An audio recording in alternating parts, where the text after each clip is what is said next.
Hi guys, hope all are doing good. நீங்கள் தமிழில் பார்த்த மாதிரியே how I made 4 lakh rupees less than 10 days அதை பற்றி தான் பார்க்க போகிறோம். ஃபர்ஸ்ட் ஆஃப் ஆல் நான் எப்படி மேக் பண்ணேன் அதை சொல்கிறதுக்கு முன்னாடி என்னோடய பைனான்ஸ் அக்கௌண்ட்டில் போயிட்டு என்னோடய ட்ரேடிங் ஹிஸ்ட்ரியை காட்டிடுறேன்.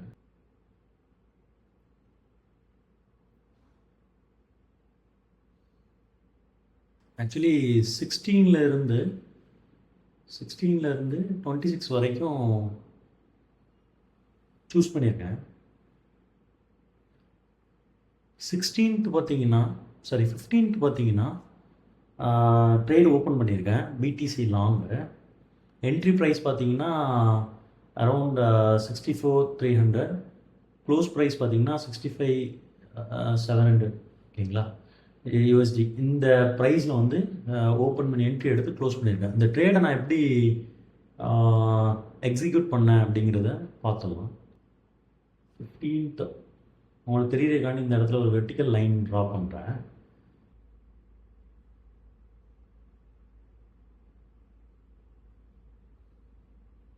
ஆக்சுவலி ரிப்ளேயில் வச்சுருக்கேன், பிஃபோராக போயிருக்கேன் ஓகேங்களா. உங்களுக்கு அந்த கரண்ட் அந்த டயத்தில் கரண்ட்டாக மார்க்கெட் எப்படி ரன் ஆகிட்டு இருந்துச்சு அப்படிங்கிறது காட்டுறேன். நான் ஆக்சுவலி இம்பேலன்சஸ் நோட் பண்ணியிருந்தேன் ஓகேங்களா. இந்த பர்டிகுலர் ஏரியாவில் ஒரு பெரிய இம்பேலன்ஸ் இருந்துச்சு, அண்ட் தென் இங்கே ஒரு இம்பேலன்ஸ் மார்க் பண்ணியிருந்தேன் ஓகேங்களா. ஸோ மார்க்கெட் என்ன ஆயிருக்குன்னா, இந்த சப்போர்ட்டில் டச் ஆகிருக்கு. இந்த சப்போர்ட்டை உடச்சி ஒரு டீவியேஷன் கொடுத்துட்டு திருப்பி மேலே இந்த ஏரியாக்குள்ளேயே வந்துருச்சு ஓகேங்களா. இந்த ஓவரால் ஏரியாக்குள்ளே வந்துருச்சு. ஸோ எனக்கு ஆக்சுவலாக ஒரு ஹெட் அண்ட் ஷோல்டர்ஸ் பேட்டர்ன் எனக்கு நான் ஃபைன் பண்ணேன் ஓகேங்களா. ஸோ ஆக்சுவலி 15th என்ன நடந்துச்சுன்னா, இந்த மார்க் பண்ணியிருக்கேன் பார்த்தீங்களா, இந்த இடம் இதுதான் என்னோடய என்ட்ரி ப்ரைஸு. ஆக்சுவலி 64,266 இந்த இடத்துல தான் என்ட்ரியாக இருந்தேன். இது எதனால் என்ட்ரியாக இருந்தேன், இந்த இடத்த என்ட்ரியாக இருந்தேன்னா, இந்த ஃபஸ்ட்டு ஹையை பிரேக் பண்ணிச்சு ஓகேங்களா. பிரேக் பண்ணிவிட்டு கொஞ்ச நேரம் வெயிட் பண்ணேன். எனக்கு ஒரு நல்ல ஒரு கேண்டில் ஃபார்ம் ஆச்சு. ஸோ நான் இந்த இடத்துல என்ட்ரி ஆனேன். நான் இதெல்லாம் ஹேப்பன் ஆகும்போது நான் ட்ரெயினில் ட்ராவல் பண்ணியிருந்தேன். அதனால் என்னால் பர்டிகுலராக பார்த்தீங்கன்னா இந்த ஹையில் டார்கெட் வைக்க முடியல. இந்த மார்க் பண்ணியிருக்கோம் பார்த்தீங்களா, இந்த ஹையில் டார்கெட் மார்க் பண்ண முடியல. அண்ட் தென் கண்டிப்பாக மார்க்கெட் நல்லா வரும்போது இம்பேலன்சஸ் கவர் பண்ண வரும். ஸோ இந்த ஃபஸ்ட் இம்பேலன்ஸ் கிட்ட வந்தோடனே நான் என்ன பண்ணிட்டேன்னா, ட்ரெயினில் இருக்கணும். அடுத்து என்னால் நெட்வொர்க் கவரேஜ்னால மார்க்கெட்டை வாட்ச் பண்ண முடியாதுன்னு சொல்லிட்டு இந்த இடத்துல க்ளோஸ் பண்ணிட்டேன். ஸோ இந்த இடத்துல க்ளோஸ் பண்ணும்போது தான் எனக்கு பார்த்தீங்கன்னா அரௌண்ட் $437 ப்ராஃபிட்டாக இருந்துச்சு. மார்க்கெட்லேருந்து எனக்கு ஒரு 2.17% கிடச்சிச்சு. நான் அரௌண்ட் ஒரு 7x லிவரேஜில் பண்ணியிருந்தேன். ஸோ எனக்கு பார்த்தீங்கன்னா $437 நான் ப்ராஃபிட் புக் பண்ணிட்டேன். எதனாலும் பார்த்தீங்கன்னா ட்ரெயினில் வந்துக்கிட்டு இருந்தேன். சொன்ன மாதிரி எனக்கு நெட்வொர்க் கவரேஜ் இல்லை, மார்க்கெட்டை வாட்ச் பண்ண முடியாது. அப்படின்னால எக்ஸாக்ட் ரெசிஸ்டன்ஸில் எக்ஸாக்ட் இந்த ஹையோட ரெசிஸ்டன்ஸில் என்னால் ப்ராஃபிட் புக் பண்ண முடியல. அதனால் இந்த ஃபஸ்ட் இம்பேலன்ஸஸை கவர் பண்ணும்போதே நான் புக் பண்ணிட்டேன். பார்த்தீங்கன்னா உங்களுக்கே தெரியும், இந்த இம்பேலன்ஸில் இந்த இடத்துல எக்ஸிட் ஆகிட்டேன் ஓகேங்களா. இதுதான் என்னோடய ஃபஸ்ட்டு ட்ரேடு. செகண்ட் ட்ரேடு பார்த்தீங்கன்னா எத்தீரியம் எடுத்துருந்தேன். எத்தீரியம் ஃபுல் அண்ட் ஃபுல் பார்த்தீங்கன்னா நம்மளோட இடிஎஃப் அப்ரூவல் அதை பேஸ் பண்ணி தான் இந்த ட்ரேட் எடுத்திருந்தேன் ஓகேங்களா. டெஃபினட்டாக ஃபஸ்ட்டு பண்ண மாட்டேன்னு சொல்லுவாங்க, அடுத்து பண்ணுவாங்க. ஃபஸ்ட்டு பார்த்தீங்கன்னா நான் என்ட்ரு ஆகும்போது இந்த இடத்துல பார்த்தீங்கன்னா ஓவராலாகவே இது எடுப்பாங்க பார்த்தீங்களா. ஸ்டாட்டிஸ்டிக்ஸ் வைஸ் பார்த்தீங்கன்னா 11% தான், இந்த கருத்து கணிப்பு பார்த்தீங்கன்னா 11% தான் கன்ஃபார்ம் ஆகும் அப்படிங்கிற மாதிரி சொல்லியிருந்தாங்க. அந்த இடத்துலேயே நான் என்ன பண்ணிட்டேன்னா, டெஃபினட்டாக இது கோயிங் டு ஹிட் இந்த மார்க்கெட் அப்படின்னு சொல்லிட்டு ட்ரேட் என்ட் ஆகிட்டேன். எந்த இடத்துல என்ட்ரு ஆயிருந்தேன்னு பார்த்தீங்கன்னா 16th of May ஓகேங்களா. ஸோ அந்த இடத்துல ஒரு வெர்டிக்கல் லைன் ட்ரா பண்ணியிருக்கேன் பாருங்கள். இதுதான் அந்த 16th of May. என்னோடய என்ட்ரி ப்ரைஸ் பார்த்தீங்கன்னா அரௌண்ட் $2,988.33 இந்த இடத்துல தான் என்ட்ரி எடுத்திருந்தேன் ஓகேங்களா. இது என்ன, நான் இப்போ சொல்கிறது எல்லாமே இதை பிரேக் பண்ணிச்சு இதில் எடுத்தது இல்லை. பல கன்ஃபர்மேஷன் பார்த்து தான் நான் ட்ரேட் எடுத்திருக்கேன். உங்களுக்கு எல்லாமே கவர் அப் பண்ண முடியாது இந்த வீடியோவில். ஸோ அதனால் பார்த்தீங்கன்னா உங்களுக்கு பேசிக்ஸாக ஒரு ஒரு பேசிக்ஸான இது மட்டும் நான் உங்களுக்கு சொல்கிறேன். ஓகேங்களா? ஸோ என்ன பண்ணிருந்துச்சுன்னா, இந்த ஹையை பிரேக் பண்ணிருந்துச்சு. இந்த சப்போர்ட்டை இதனால் உடைக்க முடியல. எதிர்த்தனால உடைக்க முடியல இந்த சப்போர்ட்டை. ஸோ 1, 2, 3, 4 ஆக்சுவலாக நம்ம எடுத்து இந்த இடத்துல பார்த்தீங்களா, இந்த இடத்துல ஆல்ரெடி 1, 2, 3 டைம்ஸ் ரிஜெக்ட் ஆகி ஒரு பெரிய புல்லிஷ் என்கல்ஃபிங் கேண்டில் ஃபார்ம் ஆகிருக்கு. ஸோ நான் என்ன பண்ணியிருந்தேன்னா, டெஃபினட்டாக அந்த ஹையை பிரேக் பண்ணியிருக்கு, ரிட்ரேஸ்மெண்ட்டுக்கு வரலாம். நான் வந்து ஃபுல் ரிட்ரேஸ்மெண்ட் அந்த ரிட்ரேஸ்மெண்ட் லெவல்லாம் செக் பண்ணலை, நான் என்ட்ரு ஆகிட்டேன். ஏன்னா இது வந்து கம்ப்ளீட்லி ஃபண்டமெண்டல் பேஸ்டு ட்ரேடுங்கிறதுனால நான் இந்த இடத்துல என்ட்ரி ஆகிட்டேன். என்ட்ரி ஆகிட்டு பார்த்தீங்கன்னா, இதுவும் ஆக்சுவலி நான் அந்த ட்ரெயினில் வந்துக்கிட்டு இருந்தேன். அதனால் என்னால் வந்து ஹை எதுவும் நோட் பண்ண முடியல, ஹைஸ் எதுவும் நோட் பண்ண முடியாது, ஹையில் க்ளோஸ் பண்ண முடியாத மாதிரி இருந்துச்சு. ஸோ நான் என்ன பண்ணியிருந்தேன்னா, இங்கேருந்து ஒரு சின்ன ஒரு பம்ப் கிடச்சா போதும் அப்படிங்கிற மாதிரி இந்த பம்ப்லேயே வெளியாயிட்டேன்.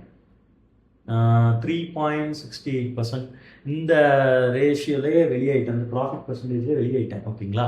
ஸோ இதோட ப்ராஃபிட் தான் எத்தீரியம் ட்ரேடு. என்ட்ரி ப்ரைஸ் பார்த்தீங்கன்னா உங்களுக்கு 2,988.33. இதில் ஒரு $805 வந்து புக் பண்ணியிருந்தேன் ப்ராஃபிட்டு. ஸோ அதுக்கடுத்து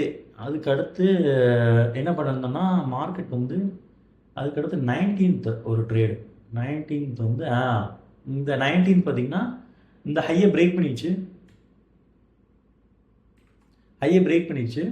ஸோ மார்க்கெட் ரிட்ரேஸ்மெண்ட்காண்டி வெயிட் பண்ணி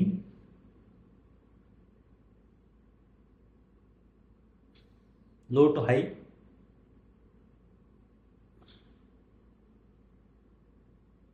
ஆக்சுவலி நான் எந்த இடத்துல என்ட்ரி எடுத்திருக்கேன்னா 3074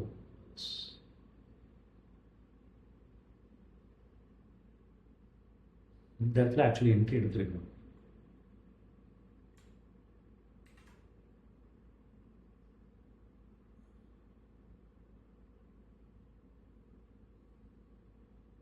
கைஸ் ஆக்சுவலி நான் யூடியூப்பில் இப்போ தான் ஃபஸ்ட்டு பேசுகிறேன். ஸோ ஏதாவது ஃப்ளோஸ் மிஸ் ஆகலாம், ஏதாவது மிஸ்டேக்ஸ் இருக்கலாம். பட் இதுதான் நான் எடுத்த ட்ரேட். ஓகேங்களா? நான் ஃபுல் அண்ட் ஃபுல் நான் என்னென்ன அனலைசிஸ் பண்ணணுமோ எல்லாத்தையுமே நான் இதில் ஷேர் பண்ணலை.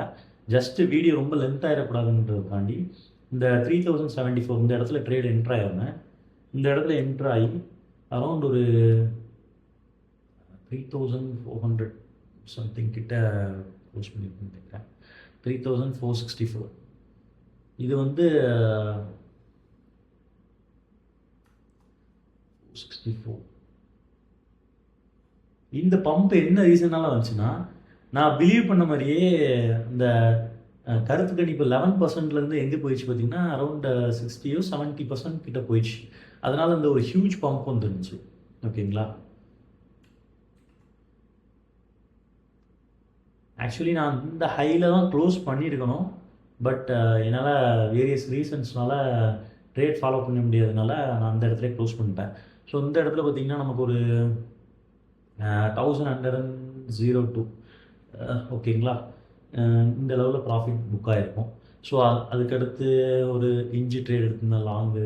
இது பிடிசி ஷார்ட் எடுத்து இதை க்ளோஸ் பண்ணிட்டேன். சும்மா ஒரு சின்ன ப்ராஃபிட்டில், இது ப்ராஃபிட்னு சொல்ல முடியாது, உடனே எடுத்து க்ளோஸ் பண்ணிட்டேன். இன்ஜியில் ஒரு சின்ன ட்ரேடு லாங் எடுத்திருந்தேன், ஒரு $133, $2400 கிட்ட வந்துருக்கும். ஸோ இதோட ப்ரைஸை வந்து நீங்கள் இதில் யூஎஸ்டிடியில் ப்ரைஸ் பண்ணி பார்த்தோம்னா, ஆவரேஜ் ப்ரைஸ் ஒரு $90 போட்டு பார்த்தோம்னா நமக்கு வந்து அரௌண்ட் ஒரு 240,000 கிட்ட வரும்னு நினைக்கிறேன். இது நீங்கள் கால்குலேட் பண்ணிடலாம்.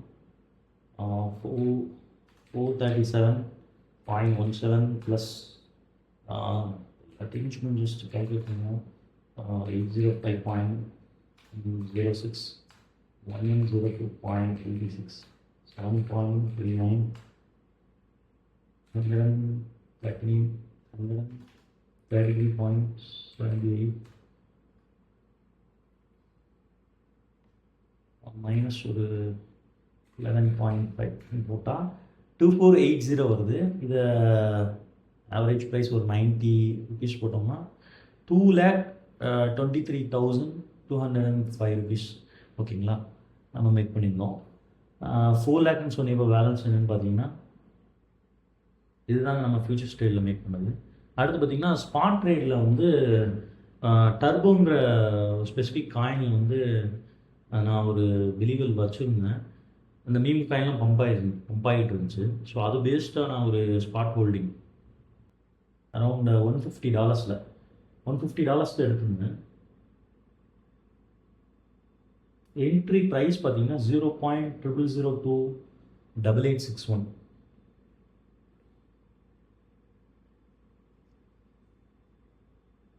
எடுத்திருந்தேன். அது ஒரு 2-3 வீக்ஸ் முன்னாடி எடுத்துருந்தேன் நினைக்கிறேன். ஸோ அதில் பார்த்தீங்கன்னா $2,400 ஓவராலாக இப்போதைக்கு இருந்துச்சு. அதில் வந்து $2,000 பார்த்தீங்கன்னா அவங்களுக்கு ப்ராஃபிட் புக் பண்ணியிருந்தேன். ஸோ இதுலேருந்து பார்த்தீங்கன்னா நமக்கு ஒரு $2,026 புக் பண்ணிட்டேன். 2,400. ஸோ இஸ் ஈக்குவல் டு ஓவராலாக பார்த்தீங்கன்னா $4,426. அப்ராக்சிமேட்டாக கால்குலேட் நம்ம பார்க்கும்போது உங்களுக்கு நியர்லி ஒரு 4 lakh rupees வந்து ப்ராஃபிட்டாக வருது. ஸோ நான் இதை எப்படி நான் மேக் பண்ணேன், என்னென்ன ஸ்ட்ராட்டஜிஸ்லாம் யூஸ் பண்ணேன், எவ்வளோ கேபிட்டல் யூஸ் பண்ணேன், இந்த டீட்டெயில்ஸ்லாம் உங்களுக்கு தெரியணும் அப்படின்னு இருந்தீங்கன்னா கீழே கமெண்ட் பண்ணுங்கள். டெஃபினட்டாக நெக்ஸ்ட் ஒரு வீடியோ மேக் பண்ணுவோம். அண்ட் அப்கமிங் வீடியோஸில் பார்த்தீங்கன்னா உங்களுக்கு மெயினான ஸ்ட்ராட்டஜிஸ் எப்படி நம்ம ஹேண்டில் பண்ணலாம், ட்ரேட்ஸ் வந்து எப்படி ஹேண்டில் பண்ணலாம், நம்ம சேட் முன்னாடியே உட்காந்துருக்கணுமா, எதை பேஸ் பண்ணி ட்ரேட் பண்ணுறது, எவ்வளோ ஈஸியாக பண்ணுறது, ஓகேங்களா, அப்படிங்கிறத நம்ம அப்கமிங் வீடியோஸில் டெஃபினட்டாக சொல்லித்தரோம். ஸோ நீங்கள் சப்ஸ்கிரைப் பண்ணி நோட்டிஃபிகேஷன் பெல்லை ஆன் பண்ணி வச்சுக்கோங்க. தேங்க்ஸ் ஃபார் வாட்சிங் திஸ் வீடியோ.